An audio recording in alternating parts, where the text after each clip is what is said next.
नमस्कार, आप live cities देख रहे हैं। मैं हूं गरिमा भारती और मेरे साथ सीनियर जर्नलिस्ट ज्ञानेश्वर हैं। प्रधानमंत्री नरेंद्र मोदी के कार्यकाल को 12 साल पूरे हो गए और मुख्यमंत्री सम्राट चौधरी ने मीडिया संवाद रखा था और आप अभी अभी उनसे मुलाकात करके आ रहे हैं। हमें ऐसा नहीं लगता कि आप केवल प्रधानमंत्री के 12 सालों की यात्रा को देखने या सुनने के लिए गए थे। आपने जरूर बात की होगी कि बिहार में क्या हो रहा है, क्या होने वाला है। तो आपकी बातचीत का जो हिस्सा है वो हम दर्शकों के साथ बांटना भी चाहते हैं और ये जानना चाहते हैं कि इनसाइडर क्या है, क्या कर रहे हैं सीएम, उन्होंने क्या कुछ कहा है। सबसे पहले तो चर्चा दीपक प्रकाश से ही शुरू कर लेते हैं क्योंकि हाल में विधान परिषद का चुनाव गया, उन पर कुछ कहा उन्होंने। देखिए, दीपक प्रकाश की बात करें इसके पहले आपको यह बता दें, आपने ठीक कहा कि प्रधानमंत्री नरेंद्र मोदी के 12 साल पूरा होने पर यह अवसर संवाद कार्यक्रम रखा गया था। लेकिन सम्राट चौधरी ने सभी को मौका दिया, सवाल पूछिए और जवाब पाइए प्रेस में। हाँ, बिल्कुल बिल्कुल। अच्छा। ठीक है ना। और वह माइक से जवाब दे रहे थे, माइक से ही सवाल पूछा जा रहा था। इसके बाद उन्होंने वहां जो भी मौजूद थे, जो वरिष्ठ पत्रकार थे, उनके साथ लंच भी किया। ठीक है। और लंच के दौरान भी अनौपचारिक बातें होती रही और ढेर सारी बातें हुई। इसे आप कह सकते हैं कि on the record, of the record. ठीक है। तो यदि हम बातचीत की शुरुआत करें, जो आपने पहला सवाल पूछ दिया, दीपक प्रकाश जो बिहार सरकार में मंत्री हैं, पंचायती राज मंत्री हैं, उपेंद्र कुशवाहा के बेटे हैं और वे विधान परिषद के लिए उम्मीदवार नहीं बन पाए और निर्वाचित नहीं हुए। वह बिहार सरकार में मंत्री बने हुए हैं, बिना विधायक बने और बिना विधान पार्षद बने दोबारा उन्होंने मंत्री पद की शपथ ली है। तो सम्राट चौधरी ने स्पष्टता के साथ कहा, देखिए हमने पहले भी कहा था कि बीजेपी का जो लीडरशिप है, हाईकमान है, वह दीपक प्रकाश को अभी हटाने के मूड में नहीं है। अमित शाह ने भी दिल्ली में पत्रकारों के साथ संवाद में इस बात के संकेत दिए थे। तो सम्राट चौधरी से हमने ही यह सवाल पूछा था कि कोई बिना विधायक बने, बिना विधान पार्षद बने सम्राट चौधरी की सरकार में कितने दिनों तक मंत्री रह सकता है। तो उन्होंने कहा, ज्ञानेश्वर जी ऐसा है कि 5 महीने 28 दिनों तक तो मैं ही मंत्री था। जब वह राबड़ी देवी की सरकार में मंत्री बने थे, उम्र का विवाद हो गया था। तो 5 महीने 29 दिन दीपक प्रकाश तो मंत्री बन ही रह सकते। दीपक प्रकाश का उन्होंने नाम नहीं लिया, हमने भी सवाल में दीपक प्रकाश का नाम नहीं लिया था, लेकिन अकेले वही है। तो 5 महीने 29 दिन वह मंत्री बने रह सकते हैं। इसका आशय यह है कि अभी दीपक प्रकाश नहीं हटने वाले हैं।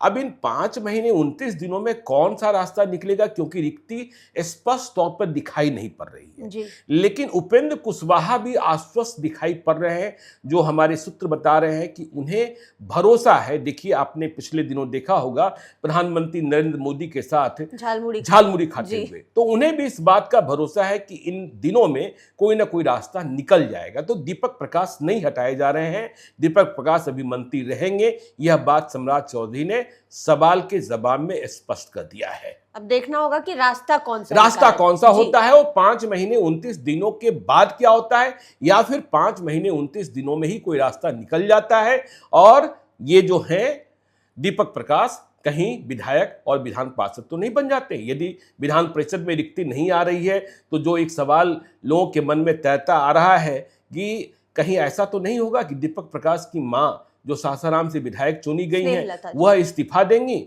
और यह विधायक बन जाएंगे। लेकिन इसकी संभावना कम दिखती है, क्योंकि कल आपने देखा होगा कि वह पत्र वायरल हो गया था जिसमें चुनाव के वक्त उपेंद्र कुशवाहा को विधान परिषद की 1 सीट देने का लिखित आश्वासन दिया गया था। तो दीपक प्रकाश पर मुख्यमंत्री सम्राट चौधरी स्पष्ट थे कि अभी वे हट नहीं रहे हैं। सीट से हटना और फिर चुनाव लड़ना जीतना काफी रिस्की है।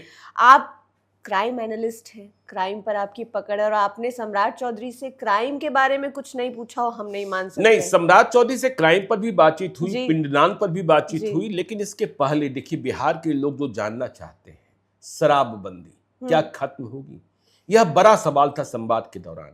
और कई पत्रकार बंधु इस सवाल पर लगातार सकारात्मक जवाब की उम्मीद लगाए बैठे थे, लेकिन सम्राट चौधरी ने कहा कि शराबबंदी खत्म नहीं होगी, मैं ये नहीं कर सकता हूं और मेरे जैसा कोई दूसरा मुख्यमंत्री भी नहीं कर सकता है, क्योंकि यह लोगों की जनभावना से जुड़ा मुद्दा है।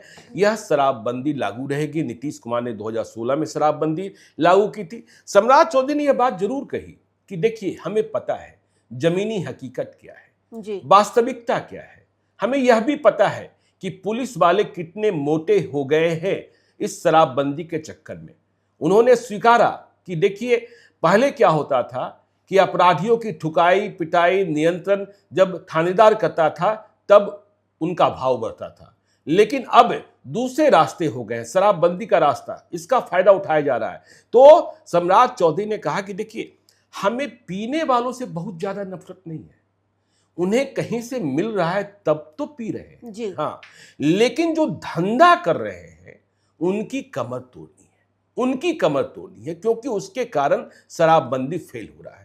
और पुलिस वालों का भी इलाज करेंगे। देखिए सवाल तो यहां तक गया कि आप सम्राट चौधरी हैं और आपका संबंध राम से है, तो आपका नाता राम और रम से होना चाहिए, ठीक है? यह भी सवाल किसी पत्रकार साथी ने कर दिया, बहुत ही वरिष्ठ है, उन्होंने कहा यह नहीं होगा, सम्राट चौधरी से इस बात की उम्मीद आप नहीं कर सकते हैं। हमने पूछा कि यदि सुप्रीम कोर्ट कह दे, सुप्रीम कोर्ट बिहार में शराबबंदी कानून को गलत ठहरा दे, जो सुप्रीम कोर्ट में लंबित है, बिहार सरकार गई थी वहां याचिका लंबित है, तो उन्होंने कहा कि देखिए यदि सुप्रीम कोर्ट कह भी दे तो आपको मिलेगा कहां से? शराब की दुकानें तो बिहार सरकार को खोलनी होगी, बिहार सरकार को इजाजत देनी होगी, तो सम्राट चौधरी इजाजत देने नहीं जा रहे हैं, क्योंकि यह लोगों की भावना से जुड़ा है। और जो मैंडेट है, चाहे 2019 का मैंडेट है जो लोकसभा चुनाव में जिस तरीके से बिहार के लोगों ने एनडीए के पक्ष में वोट दिया, या फिर 2020 का चुनाव है, या फिर 2024 और 2025 का चुनाव है, उस जनभावना के साथ खिलवाड़ कौन कर सकता है? उन्होंने कहा कि देखिए हमारे जो सिर्स हैं, मतलब वह नरेंद्र मोदी की बात कर रहे थे, और गुजरात, तब लोगों ने कहा कि नरेंद्र मोदी के राज्य में शराबबंदी है, मतलब गुजरात में कब से है जानते ही हैं। तो पत्रकारों ने यह भी पूछा कि गुजरात मॉडल ही लागू कर दीजिए, तो गुजरात मॉडल लागू करने पर भी क्या परेशानियां हैं। और यह भी सवाल आया कि देखिए आप कहते हैं निवेश लाना है, 5 लाख करोड़ रुपए के निवेश की बात कही जा रही है कि नवंबर 2026 में जब एनडीए की सरकार के नीतीश कुमार और सम्राट चौधरी की सरकार की 1 वर्ष पूरे होंगे तब तक 5 लाख करोड़ का निवेश बिहार में दिखेगा, मतलब 5 लाख करोड़ के निवेश की गारंटी होगी। तो सवाल यह उठा कि जब लोगों को शाम में जायका ही नहीं मिलेगा, लुत्फ उठाने का मौका ही नहीं मिलेगा, तो निवेश कहां से आएगा? तो उन्होंने कहा कि देखिए फिर आप वही बात कर रहे हैं। तो सवाल था कि आप क्लब में खोल दीजिए, सवाल था कि आप 5 स्टार होटल में खोल दीजिए, उन्होंने कहा फिर वही अमीरी गरीबी का फर्क हो जाएगा। तो शराबबंदी तो नहीं खुलने जा रही है, यह नहीं खुलने जा रही है। और उन्होंने कहा कि पुलिस वालों का पता है, इनका इलाज भी करेंगे। कैसे करेंगे? शराबबंदी से जो मालामाल हुए हैं। तो देखिए यह शराबबंदी पर, क्राइम पर उन्होंने बात की। देखिए क्राइम पर सवाल उठा, क्राइम पर सवाल मुख्यमंत्री से यहां तक पूछा गया कि चेन स्नैचिंग की घटनाएं घट रही हैं जी। इससे लोग भयाक्रांत हो जाते हैं। यह भी सवाल उठा कि बिहार में जो निवेश का माहौल बनता है, फिर इस तरीके की बात आ। तो सम्राट चौधरी ने कहा कि देखिए इतनी बात तो स्पष्ट है ना कि जब से मैं मुख्यमंत्री बना हूं या फिर नीतीश कुमार भी अपराध को रोकने के प्रति बहुत ही संवेदनशील रहे।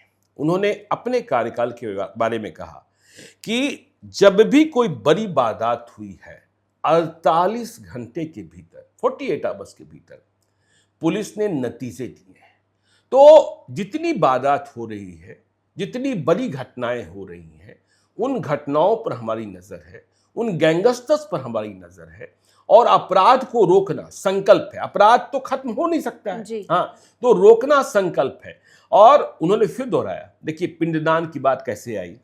हमने उनसे एक सवाल किया कि आप पिंडदान की बात करते हैं, और मैंने खुले तौर पर कहा कि देखिए अपराधियों का पिंडदान हो तो मैं इसका समर्थक हूं, ठीक है ना, क्योंकि अपराधी जो है ना वो समाज के लिए कोर है। आपको बताएं, मैं पिछले 2 दिनों पहले की बात है, 2 दिनों पहले की बात है, मैं सुबह पटना जू में टहलने को गया था। रोज एक व्यक्ति मिल जाते हैं, वह बहुतों के करीब है, बिहार सरकार के कई मंत्रियों के करीब है। हमने पूछा, आज वो दिख नहीं रहे, एक टोली है जिसमें वो रहते हैं जी। तो मालूम हुआ कि उनके किसी दोस्त की पत्नी की चेन स्नैचिंग सुबह सुबह हो गई। अच्छा। सुबह सुबह कहां? तो उस बड़े वाले पुल पर, मतलब शेखपुरा वाले पुल पर। तो ऐसी घटनाएं तो देखिए बिल्कुल कपा देती है। तो सम्राट चौधरी ने कहा कि अपराध रोकना एकदम बिल्कुल जिस पर कहते हैं। तो पिंडदान की बात होते होते हमने कहा कि सम्राट जी ऐसा है कि बिहार को वित्तीय संकट रहता है, राजस्व, अतिरिक्त राजस्व कहाँ से प्राप्त करेंगे, कहाँ से कमाई होगी, तो आप क्यों नहीं गया जी जो पिंडदान के लिए, जी देखिए भगवान ने माना जिसकी है, चर्चा हमने बिहारी हफ्ता हाँ में भी बिहारी की थी। हफ्ता में भी की जी। थी। भगवान ने यह कहा है कि जो सनातन मानने वाले लोग हैं, जो अपने पुरखों को तारना चाहते हैं, मोक्ष देना चाहते शांति हैं, देना शांति देना चाहते हैं, भगवान के रूप में स्थापित कर देना चाहते हैं, वह गया जी में पिंडदान करें। हाँ? चाहे वो देश के हाँ, किसी भी कोने में देश की। और देखिए यह मौका बिहार को हर साल मिलता है, जी पितृपक्ष मेला। तो हमने सम्राट चौधरी जी से कहा कि देखिए ये जो कुंभ है जो इलाहाबाद में प्रयागराज में, वह 12 साल पर, 24 साल पर, एक बार 144 आता है। हाँ आता है। आपको तो यह मौका, तो आप क्यों नहीं सीख लेते हैं जो अभी प्रयागराज में कुंभ हुआ, कहा जाता है 3 लाख करोड़ रुपए उत्तर प्रदेश को आए, मतलब उनके लोगों को आए, चाहे व्यवस्था को आई, चाहे वहां खरीद बिक्री हुई। तो उन्होंने कहा ये बात तो बिल्कुल सही है। हमने कहा कि गया जी में, हमने उदाहरण दिया कि मैं जब पहली बार दिल्ली से गया जी हवाई जहाज से जा रहा था, तो मेरे साथ तमिलनाडु कैडर के एक IAS पदाधिकारी थे, मेरी बगल वाली सीट पर थे, साथ बैठे बैठे जान पहचान हो गई थी। तब हम लोग गया जी नहीं कहते थे, गया बिहार के लोग गया कहते थे, बिहार के बाहर वाले गया जी कहते थे। तो हम लोग साथ साथ हवाई जहाज से उतरे और हमें लेने के लिए कुछ लोग आ गए थे, CISF वाले भी थे, किसी ने कह दिया था। मेरे साथ ही वो नीचे उतरे थे और जैसे ही वो हवाई जहाज से नीचे आए, उन्होंने धरती को छुआ और प्रणाम कर अपने माथे में लगाया। ये महत्व है। हाँ, हमने कहा ये क्या कर रहे हैं, तो उन्होंने बताया देखिए कितनी महत्ता है देश दुनिया में, अब तो अंबानी भी आ रहे हैं, दुनिया के लोग भी आ रहे हैं। उन्होंने कहा कि गया जी में मेरे पैर पड़ गए, हमारे जो पुरखे हैं वो तर गए, हमारे पुरखे हैं वो तर गए। तो हमने सम्राट चौधरी से कहा कि आप क्यों नहीं करते हैं ऐसी व्यवस्था, तो उन्होंने कहा हाँ इस पर काम करने की जरूरत है, टूरिज्म इंडस्ट्री पर काम करने की जरूरत है। और उन्होंने बताया कि देखिए हम इस बात का प्रयास कर रहे हैं कि जो असुविधाएं होती हैं कि लोगों को सही जगह पर खाना का अच्छा इंतजाम नहीं मिलता है, आने जाने की असुविधा होती है, तो उन्होंने कहा कि देखिए बिहार में सिविल एविएशन की बात उन्होंने की कि बड़े स्तर पर, जैसे उन्होंने कहा भागलपुर में, असकैबीनाथ में, हरियानाथ में बड़े एयरपोर्ट्स खुल रहे हैं, सहरसा में, बीरपुर में। उनका कहना था कि हम बिहार के जिलों को एयरपोर्ट, एयर स्ट्रिप और हेलीपैड से जोड़ रहे हैं। इसके अलावा जो ये सर्किट है, चाहे वो राजगीर का हो, चाहे बोधगया का हो, चाहे गया जी का हो, कि जब लोग वहां पहुंचे तो उनको आतिथ्य मिले। हमने कहा कि देखिए हम भी कोशिश करते हैं, हर साल जाना चाहते हैं, लेकिन मेरे जैसा व्यक्ति जिसकी पहुंच सब जगह है, वह गया जी के बदइंजमात के कारण थोड़ा संकोच करता है। तो उन्होंने कहा कि नहीं, इस बार हम लोग एक्सपर्ट से राय लेंगे। हमने कहा कि जो प्रयागराज में जिन लोगों ने इवेंट्स किया, योगी आदित्यनाथ ने जैसा कराया, आप उनसे विचार कीजिए। उन्होंने कहा कि हाँ ये अच्छी बात है। और देखिए एक सवाल के जवाब में जब क्राइम की आप बात कर रहे हैं, तो सम्राट चौधरी को यह भी कहा गया कि आप तो भाई बिहार के योगी कहे जाते हैं। तो उन्होंने कहा कि नहीं, मुझे बिहार का सम्राट ही मानिए, योगी कहने की जरूरत नहीं है। फिर देखिए बात हुई, इसकी बात पत्रकारों की बात भी हो गई कि पटना में प्रेस क्लब, उन्होंने कहा कि देखिए हमने कहा है पटना में प्रेस क्लब खुलेगा। तो एक प्रेस क्लब खुला था नीतीश कुमार के जमाने में बैंक रोड में, लेकिन पत्रकारों के झगड़े के कारण वह प्रेस क्लब बंद हो गया। पत्रकार आपस में एक नहीं होते हैं, आपस में ही सिर्फ फुटबॉल करने लगते हैं। मैं तो संस्थापक सदस्यों में था, लेकिन इतनी खींचतान, ऐसे ऐसे लोग आ गए थे। तो हम लोग चाहते हैं कि एक दूसरी बिल्डिंग, उन्होंने कहा कि मुझे पता है कि पहले हम जमीन देंगे, फिर आप लोग कहेंगे कि बिल्डिंग बना दीजिए, फिर आप लोग कहेंगे सुविधाएं भी दे दीजिए, तो कर देंगे, ठीक है। इसके साथ ही उन्होंने कहा कि देखिए पत्रकारों के पेंशन की बात हो रही थी, तो हमारे पास संचिका आई थी, तो 10,000 रुपये की बात थी। तो बहुत सारे पत्रकार चाहते थे कि इस पर ही हम दस्तखत कर दें। तो हमने कहा कि देखिए आज के ज़माने में 10,000 रुपये कम होते हैं, तो हमने उसे 15,000 रुपये, देखिए इसके लिए सम्राट चौधरी पत्रकारों की जमात की ओर से बधाई के पात्र हैं। फिर वित्तीय संकट की बात हुई, जिसकी क्योंकि चर्चा शराबबंदी खुल भी नहीं रही हाँ है, शराबबंदी तो खुल और नहीं, उपाय क्या? हाँ देखिए हम तो कहते ही है ना कि शराबबंदी खुल नहीं रही है, जहां से आप डायरेक्ट रेवेन्यू प्राप्त कर सकते हैं। आप शॉर्टकट रास्ता अपनाते हैं, आप सर्किल रेट बढ़ा देते हैं, आप रोड पर चालान बढ़ा देते हैं। इतने चालान आजकल कटते हैं कि पूछिए मत, समझे ना। गाड़ी कहीं, चालान कहीं, कुछ भी हो रहा है, और आजकल तो खेला ही हो रहा है। तो सम्राट चौधरी ने कहा कि देखिए, हमने यह भी इशारा किया कि संवेदकों को, तो उन्होंने कहा कि देखिए ऐसी बात नहीं है कि हाँ बिहार के पास 3,17,000 करोड़, 3,47,000 करोड़ का बजट है। तो उन्होंने बताया कि दैनिक कितना खर्च आता है। तो उन्होंने कहा कि देखिए आज जब मैं आ रहा था आप लोगों से मिलने, तो करीब 1,500 करोड़ रुपयों के बिल जो थे ट्रेजरी के पास थे। तो हमने कहा इसका भुगतान, कि जो ट्रेजरी के पास बिल पहुंच जा रहे हैं, तो उनके कहने का आशय यह था कि बिहार के संवेदकों को परेशान होने की जरूरत नहीं है। ठेकेदारों का जो लंबित भुगतान है वह मिलेगा। यह भी एक बड़ा सवाल, क्योंकि यदि ठेकेदारों का भुगतान नहीं होगा तो विकास योजनाएं बिहार में विकास योजनाएं कहां जी। से होगी। देखिए अब सम्राट चौधरी का ध्यान इस ओर भी आकृष्ट कराया गया कि उन्होंने एक बड़ा वचन दिया है कि 50 करोड़ रुपए तक के जो ठेके हैं, सिविल वर्क्स हैं, उनमें बिहार के जो संवेदक हैं, जो बिहार के ठेकेदार हैं, उनको प्राथमिकता मिलेगी, उनको ही काम मिलेगा। यानी कि तो उनके नाम पर टेंडर जाएगा। हाँ, उनके नाम पर टेंडर जारी होगा। तो इस ओर उनका ध्यान दिलाया गया कि इसमें इधर उधर किया जा रहा है प्राधिकारियों के द्वारा। तो सम्राट चौधरी ने कहा कि उदाहरण लेकर आइए, यदि ये कहीं हो रहा है तो इसे हम रोकेंगे। यानी कि बाहर के लोग आकर काम कर रहे हैं? नहीं, मतलब इधर उनका ध्यान आकृष्ट कराया गया था। तो उन्होंने कहा कि आप उदाहरण लेकर आइए, ऐसे मत कहिए। और उन्होंने यह भी कहा कि देखिए हमने इतनी स्पष्टता के साथ कहा है कि यदि टेंडर में जो बिहार का संवेदक है, यदि वह L3 हुआ है, 50 करोड़ तक के काम है, L3 हुआ है, तब भी उसको काम मिलेगा यदि वह L1 की कीमत पर, L1 के रेट पर काम करने को तैयार हो जाता है। L1 बाहर, L2 बाहर, मतलब दोनों बाहरी हैं, L3 बिहारी है, लेकिन L1 की कीमत पर, L1 के दर पर वह काम करने को तैयार हो जाता है, तो हम काम उसको देंगे। तो यह बात उन्होंने संवेदकों के बारे में कही। अब देखिए संवेदकों को इसका फायदा मिलना चाहिए, उठाना चाहिए। और यदि कहीं शिकायत आ रही है, बात हुई उद्योग का, कि जो बातें होती है कि यहाँ जो जिस तरीके से लाल फीताशाही हो जाती है, प्राधिकारियों की मनमानी चलती है, तो उन्होंने कहा कि देखिए हमने तो कही दिया है, हमने एक बड़ा आदेश कर दिया। जैसे उन्होंने एक कार्यक्रम शुरू किया है जो जनता के लिए है, कि हर मतलब पहला मंगलवार और तीसरा मंगलवार सहयोग जिसे कहते हैं, कि उसमें आपने मुख्यमंत्री के पोर्टल पर शिकायत दर्ज कराई। 11वें दिन पहला नोटिस, 21वें दिन दूसरी नोटिस, और यदि 30 दिनों के बाद काम नहीं हुआ तो 31वें दिन वह प्राधिकारी स्वतः सस्पेंड हो जाएगा। तो उन्होंने कहा कि देखिए वह मौका भी आ रहा है जब 1 महीने पूरे होंगे, देखिएगा कितने अधिकारी सस्पेंड दिखाई पड़ेंगे। तो उन्होंने कहा कि उद्योगों के लिए भी उनको भी पता था कि ये परेशानियां होती हैं। तो उन्होंने कहा कि हमने यह नियम तय कर दिया है कि यदि 30 दिनों के भीतर यदि आपको तमाम लाइसेंस नहीं प्राप्त हो जाते हैं, यदि आपने सारे दस्तावेज जमा कर दिए हैं, तो 31वें दिन आपको सभी लाइसेंस स्वतः प्राप्त माना जाएगा। बस हमें वो बताना है कि 30 दिन हो गए। हाँ, 30 दिन हो गए तो स्वतः प्राप्त, आप मतलब सब कल कारखाने लगाने के लिए आप आजाद हो जाएंगे।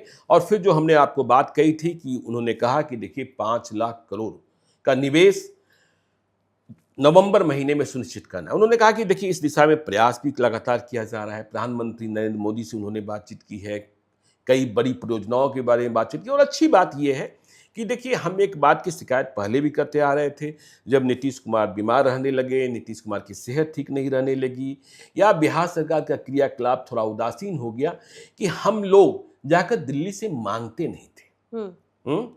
दिल्ली से मांगते नहीं थे। और जमाना क्या है, बच्चा रोता नहीं है तो माँ दूध भी नहीं पिलाती है।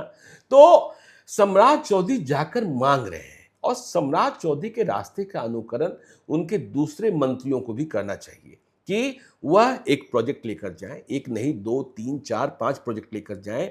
हमने एक कहानी भी सुनाई थी नितिन गडकरी के मामले में, कि एक सांसद थे बिहार के जिन्होंने नितिन गडकरी से, काम करने वाले मंत्री हैं, केंद्रीय भूतल परिवहन मंत्री हैं, उनसे समय लिया था मिलने को। और उनका समय 4 बजे या शाम को 4:30 बजे तय किया गया था। तो बिहार के सांसद थे, लेट हो गए। हाँ, उन्हें लगा कि अच्छा आधे घंटे बाद भी चले जाएंगे, 1 घंटे बाद भी चले जाएंगे तो क्या होगा, तो यह लेट हो गए। और इस बीच शशि थरूर पहुंच गए।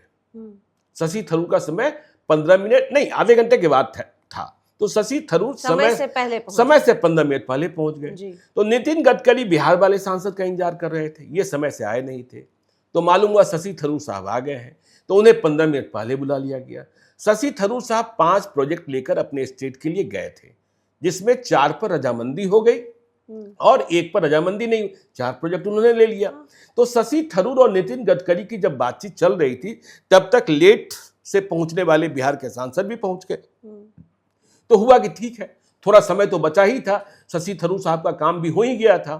तो बिहार के सांसद से पूछा गया कि आपको क्या दें, क्या लेने आप आए हैं। तो उन्होंने कहा कि अरे हम कहाँ कुछ लेने आए हैं, हम तो बस सोचे आपके साथ चाय पीने। तो देखिए, बिहार के जो सांसद होते हैं ना, उनके लिए ट्रांसफर, पोस्टिंग, दिस दैट, अग्रम बगरम। और देखिए, सम्राट चौधरी ने एक अच्छी बड़ी बात कही कि उन्हें काम करना तो है, लेकिन उनके लिए काम करना बहुत बड़ा और कठिन भी है।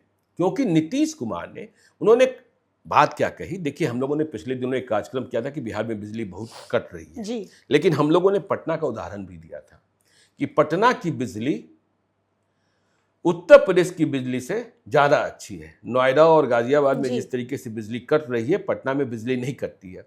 और आपको जानकर सुकून मिलेगा कि हमारे आपके कार्यक्रम के बाद, बिहार की बात के बाद, सरकार ने संज्ञान लिया था कि जिलों में बिजली क्यों इतनी कट रही है, तो उसे ठीक किया गया है। तो सम्राट चौधरी ने कहा कि देखिए, 2 मामले में बिहार अव्वल है, 2 मामले में बिहार अव्वल है। बिहार में बिजली सबसे बेहतर है, जो बिहार की तरह प्रदेश है। और दूसरा, ग्रामीण सड़कों में कि कहीं किसी गांव में चले जाइए, वहां सड़क तो है, तो उन्होंने कहा कि देखिए, नीतीश कुमार ने इतना काम कर दिया है कि नीतीश कुमार ने बिजली पहुंचा दी जी, सड़क बना दिया, पानी भी पहुंचा दिया। तो अब इसके आगे जो काम किया जाना है, नीतीश कुमार, उन्होंने याद किया कि नीतीश कुमार जब मुख्यमंत्री बने थे तो गड्ढे ही गड्ढे थे। तो नीतीश कुमार जहां पत्थर डाल रहे थे, वहां लग रहा था इतना बड़ा काम हो रहा था, तो जनता बहुत खुश हो जा रही थी। लेकिन जब नीतीश कुमार ने ये सारे काम कर दिए हैं, तो अब उनके लिए इसके आगे बढ़कर काम करने का है। तो यह काम एक दिन में नहीं हो सकता है, उद्योग एक दिन में नहीं लग सकते हैं, निवेश एक दिन में नहीं आ सकता है। तो यह बात हुई। और देखिए, सम्राट चौधरी से बातचीत हो और लालू यादव और राबड़ी देवी के विवाद का जिक्र न हो, यह कैसे संभव हो सकता है? बिल्कुल। हाँ, तो लालू यादव और राबड़ी देवी के विवाद का जिक्र भी, कि क्यों बंगला खाली करा रहे हैं, तो क्या बोला उन्होंने? हाँ, क्यों बंगला खाली करा रहे हैं, क्यों सिक्योरिटी घटा रहे हैं। तो देखिए, लालू यादव ने कहा कि देखिए, मैं आज आप सबों के सामने मानता हूं कि लालू यादव बहुत बड़े नेता हैं, मैं उन्हें बहुत बड़ा नेता मानता हूं और पूरी जिम्मेदारी के साथ मानता हूं। लेकिन इसके साथ ही उन्होंने यह भी कहा कि उन्हें उसी तरीके से बड़ा दिल भी दिखाना चाहिए। सम्राट चौधरी ने कहा कि आप सोचिए कि जब मैंने यह आदेश किया, और आदेश तो नीतीश कुमार जब मुख्यमंत्री थे तभी हो गया था कि उस बंगले को खाली करना है, तो यह कानून तो हमने अपने लिए भी बना लिया कि जब हम इस पद से हटेंगे तो क्या होगा, हमको भी बंगला खाली करना होगा। और उन्होंने वो पुरानी बातें, देखिए, जो डिप्टी सीएम का बंगला 5 नंबर जी, जिसके बारे में कई अपशकुन बातें कही जाती थी कि उसमें जो रहा हुआ कार्यकाल पूरा नहीं कर पाया, उसकी उन्नति नहीं हो पाई, ये तमाम बातें। तो उन्होंने कहा देखिए, इस मिथक को हमने तोड़ा। यह सही है कि मैं उसमें रात को नहीं रहता था, लेकिन दिन में कार्यालय का काम तो हम संपादित वही करते थे। फिर उसी तरीके से उन्होंने कौटिल्य नगर की बात कही, जो विधायक कॉलोनी है जी। उन्होंने कहा कि देखिए, एक नेताजी का नाम लिया, ज्ञानू जी का नाम लिया, ज्ञानेंद्र सिंह ज्ञानू का, कि ज्ञानेंद्र सिंह ज्ञानू उनसे कहा करते थे कि कौटिल्य नगर में जो रह गया ना, उसकी उन्नति कभी नहीं हुई। तो हमने इस मिथक को भी तोड़ दिया कि मैं कौटिल्य नगर में अपने पिताजी के घर में रहा और वहीं से डिप्टी सीएम भी बना और वहीं से चीफ मिनिस्टर भी बना। इंक्रोचमेंट पर सवाल हुआ तो उन्होंने, हाँ, तो लालू यादव वाले सवाल में उन्होंने कहा कि देखिए उनको बंगला खाली कर देना चाहिए और बंगला खाली करना होगा राबड़ी देवी को। इंक्रोचमेंट वाले सवाल पर उन्होंने कहा कि देखिए इंक्रोचमेंट में कितने बड़े बड़े लोगों के अतिक्रमण हटाए गए हैं, मैंने अपना स्वयं का अतिक्रमण सबसे पहले तारापुर में हटाया था, तारापुर में हटाया था। फिर नक्सल पर बात हुई, उन्होंने कहा कि देखिए प्रधानमंत्री नरेंद्र मोदी और गृह मंत्री अमित शाह के कुशल नेतृत्व में अब तो भारत नक्सल मुक्त हो गया है। और उन्होंने कहा बिहार की बात कीजिएगा तो मैं तो उस जिले से आता हूं और उस विधानसभा क्षेत्र का प्रतिनिधित्व करता हूं जहां बिहार के ही आईपीएस पदाधिकारी को मार दिया गया था जी। बिहार के, वो इलाका हमेशा नक्सल हमेशा नक्सल प्रभावित रहा, तो उनको मार दिया गया था। तो अब देखिए नक्सल से तो मुक्ति मिल गई, नक्सल से मुक्ति मिल गई है। तो ये सारे काम ये हुए हैं। और उन्होंने कहा कि देखिए जब इन्वेस्टमेंट आएंगे, नीतीश कुमार ने जितने काम किए हैं तो इन्वेस्टमेंट पर उन्होंने कहा कि देखिए जब हमने 11 सैटेलाइट टाउन बनाने की बात की तो लोगों ने कहा कि इतनी जमीनें सरकार ले रही है। लोगों ने इस चश्मे से नहीं देखा कि उस जमीन पर, उस सैटेलाइट टाउन पर कितने लाख करोड़ रुपए आएंगे, कितने लाख करोड़ रुपयों का निवेश होगा।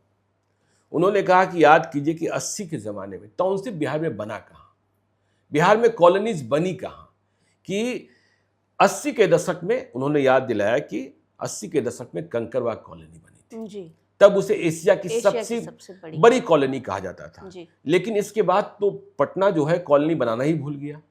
तो जब हम सैटेलाइट टाउनशिप बनाएंगे, वहां की जमीनें सरकार ले रही है और उसके लिए उचित मुआवजा, यह भी प्रावधान कर दिया गया। जो प्रारंभिक परेशानी दिखाई पड़ रही थी कि भाई जमीन सरकार ले रही है, जमीन फिर डेवलप होगा, इस बीच घर में, परिवार में जो जमीन मालिक हैं उनके यहाँ कोई बिल्कुल इमरजेंसी की अवस्था है, चाहे बेटी की शादी करनी है, चाहे बीमारी की बात है, चाहे पढ़ाई के लिए खर्च की जरूरत है, तो सरकार ने कह दिया कि आप डीएम के यहाँ आवेदन दीजिए, आपको मुआवजा तुरंत मिल जाएगा।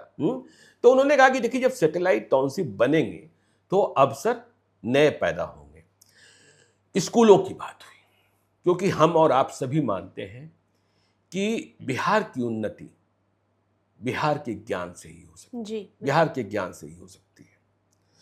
तो उन्होंने कहा कि देखिए इस दिशा में तो हम लगातार मॉडल स्कूल की बात हो ही रही है। और उन्होंने देखिए उन्हें नाम लेकर बताया गया और वे सहमत हुए। पटना में बांकीपुर गर्ल्स स्कूल, पटना का Patna collegiate, Patna high school, Miller school, Pataliputra school, यदि ये स्कूल ही सिर्फ चमक जाएं तो कहा जाता है ना कि बिहार की रोशनी पटना से दिखी जाती है जी। और पटना जिस रास्ते पर आगे बढ़ता है उस रास्ते का अनुकरण बिहार के दूसरे जिले करते हैं। तो सम्राट चौधरी ने कहा कि ऑलरेडी उन्होंने मिलर स्कूल की बात जब चर्चा हुई तो उन्होंने कहा कि देखिए मैं तो मिलर स्कूल के सामने ही रहता था, हम और वे पड़ोसी ही थे। बताया। हाँ, तो उन्होंने कहा कि देखिए हमने वह भी कहा कि देखिए अनिल अग्रवाल एक समय में नीतीश कुमार की सरकार ही थी, अनिल अग्रवाल उस स्कूल का पूरा कायाकल्प कर देना चाहते थे। वह उसी स्कूल से पढ़े थे, दुनिया के सबसे दौलतमंद लोगों में है। और जब उन्होंने स्कूल की जीर्ण अवस्था देखी थी, लेकिन तब सरकार ने पता नहीं किन कारणों से उन्हें दौड़ाया, उनके लोगों को परेशान किया, फिर चप्पलें घिस गई, फिर भी मौका नहीं दिया। तो सम्राट चौधरी ने कहा कि देखिए उन्होंने कई लोगों से बातचीत की है, और कई लोग आगे आकर स्कूल का जीर्णोद्धार करने, स्कूल को ठीक करने इसके लिए तैयार है। ठीक इसी तरीके से उन्होंने कहा कि देखिए उन्हें चिंता इस बात की होती है कि मेडिकल कॉलेजेस की बात हो गई कि कई जिलों में सरकारी मेडिकल कॉलेजेस ठीक से काम नहीं कर रहे हैं, डॉक्टरों की कमी है। लेकिन उन्हीं जिलों में जो प्राइवेट मेडिकल कॉलेजेस खुल रहे हैं वो ठीक से काम कर रहे हैं, सब कुछ दुरुस्त रहता है। तो उन्होंने कहा कि देखिए हम पीपीपी मॉडल भी ला रहे हैं मेडिकल कॉलेजेस के लिए और एजुकेशनल इंस्टीट्यूशंस के लिए, ठीक है। और उन्होंने एक बात कही कि देखिए शिक्षकों के तबादले पर, क्योंकि शिक्षकों का तबादला संख्या की बात हो रही थी, उन्होंने कहा कि देखिए शिक्षकों के तबादले में हमने जिलों को, जो डीओ हैं, डिस्ट्रिक्ट मजिस्ट्रेट हैं, उन्हें अधिकार दिया है कि आप इस समस्या का निराकरण पहले कर लीजिए, जो भी संभव है उसको उचित तरीके से कीजिए ताकि हम दिखेंगे, ठीक है।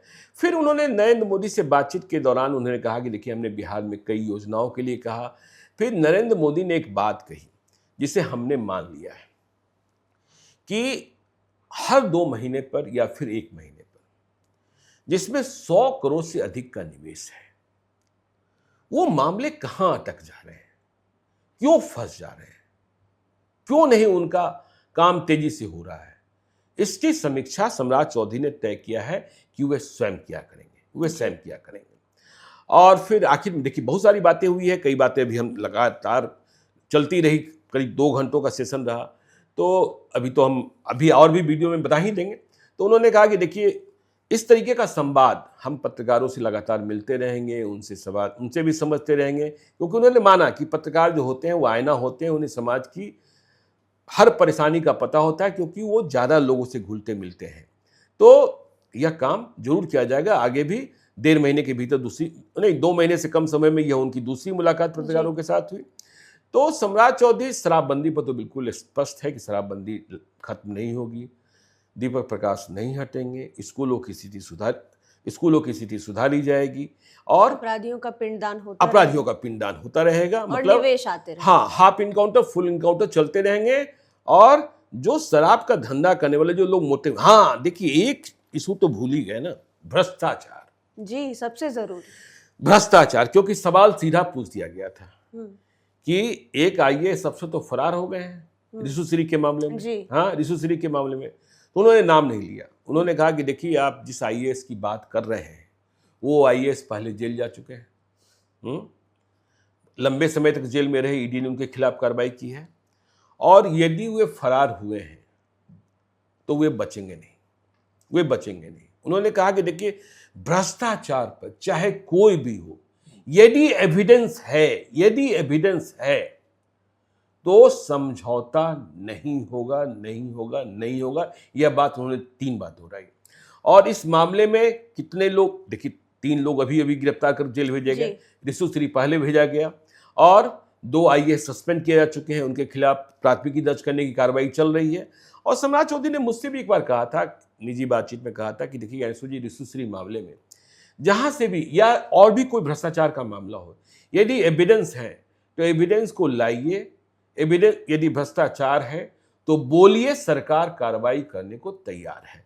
भ्रष्टाचार को छुपाना नहीं है, चाहे भ्रष्टाचार जिस स्तर पर हुआ हो उसे हम स्वीकारने के लिए तैयार हैं और उस पर कार्रवाई करने को तैयार है। जी, ये तमाम बातचीत तो हो गई हमारी, लेकिन आपने जो बातें कही उससे मैंने 3 कंक्लूजन ड्रॉ किए हैं, क्योंकि आप लगातार बोल रहे हैं कि मुख्यमंत्री हमारी बात सुनते हैं। हाँ। और पत्रकारों से अच्छा उनका कनेक्ट है, इंटरैक्ट करते हैं। तो एक तो पहले जो निवेश की बात हो रही है, हाल ही में मैंने पूर्व डीजीपी अभयानंद सर से बात की थी, तो उन्होंने एक बात मुझे बताई। उन्होंने ये कहा कि निवेशक जो है वो किडनैपिंग या मर्डर इन सब से डरते हैं, लेकिन ज्यादा डरते हैं फ्रॉड से। तो इस बात का ख्याल रखना पड़ेगा कि किसी तरह का जो साइबर फ्रॉड है या फिर इकोनॉमिकल फ्रॉड जो होता है कि ठगी हो गई, ये हो गया, वो हो गया, उसमें कैसे कमी लाई जाए। सरकार को इस बात देखिए, अभयानंद जी ने आपको पिछले दिनों यह बातचीत में कहा, और मैं पिछले 5 वर्षों से कह रहा हूँ, और इधर के दिनों में आप घटनाओं में भी दिखेंगे कि अब आपको पिस्तौल के बल पर कोई लूटने नहीं आ रहा है। जी, सब कुछ ऑनलाइन हो रहा है। अब आपके बैंक खाते को, बैंक अकाउंट को खाली कर दिया जा रहा है, आपको पता भी नहीं चल रहा है। और देखिए पहले लोग कहते थे जामतारा, ये जामतारा मॉडल है जी, लेकिन अब तो बिहार में मॉडल ही मॉडल है। आप नालंदा के कतरी सराय की बात कीजिए, कतरी सराय जामतारा से भी पुराना था, जहां वैद्य जी के नाम से धंधा शुरू हुआ जी। उसके बाद नवादा हो गया, उसके बाद शेखपुरा हो गया, उसके बाद गया के कुछ हिस्से हैं, अब तो मोतिहारी और बेतिया। तो साइबर फ्रॉड, और देखिए 2-3 साल पहले तक साइबर पुलिसिंग में बिहार पुलिस बिल्कुल फिसड्डी थी।